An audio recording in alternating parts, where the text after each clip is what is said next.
Hi, I'm Lauren, and this is Hollywood Party, and today I'll be talking to you about a biography about Sue Mengers called Can I Go Now?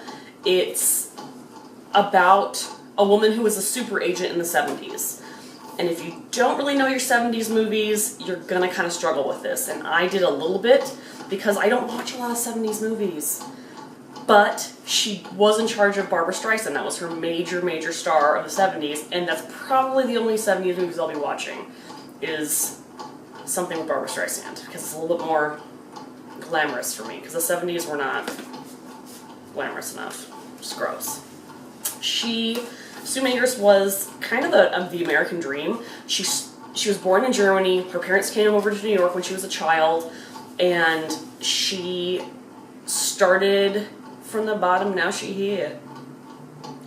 So she started at the bottom as a secretary, like most women back then. She was a secretary, and then moved all the way up to being this supreme being of all movie stars of the 70s.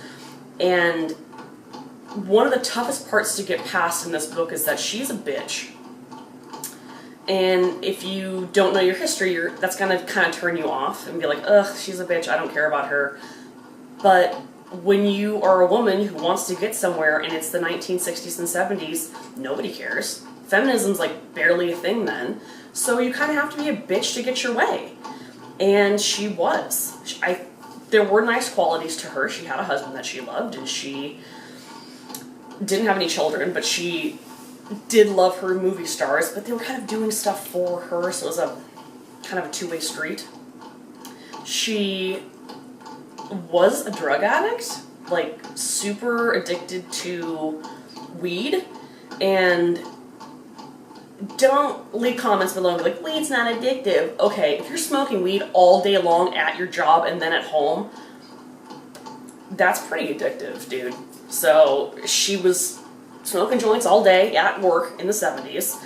She was known for her parties, like gave legendary parties at her house, and it wasn't like a she poo-poo party is like you might be thinking of. It was come over, there's going to be all kinds of people here, like Jack Nicholson, and then there'll be like Andy Warhol, so definitely a lot of people from the 70s who are big deals. But she was feeding them like junky crap food, like hot dogs and mac and cheese, but then she'd have out bowls of cocaine and bowls of joints. Because that's what you want at a party. I don't want that at a party, but some people do, so some people might find that interesting to read about her parties. I would have gone to her party. I would not have partaken in any of the drugs, but I would have had some mac and cheese and talked to Jack Nicholson and Barbra Streisand. Yeah, I'd talk to Barbra Streisand.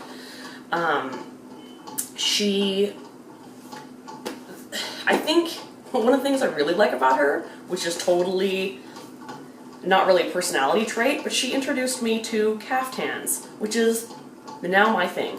I love caftans. They're awesome. As you can see, this is probably my most groovy one because it's the 70s for her, and this is my most 70s caftan. I think girls should get wearing caftans. Yoga pants look like crap on everyone. Most people are wearing them because they got too fat and they can't fit into their jeans.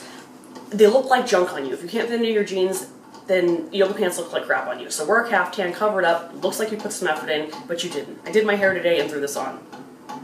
That's alright. That's alright for my day off. So yeah, the book's 3.5 out of 5 stars.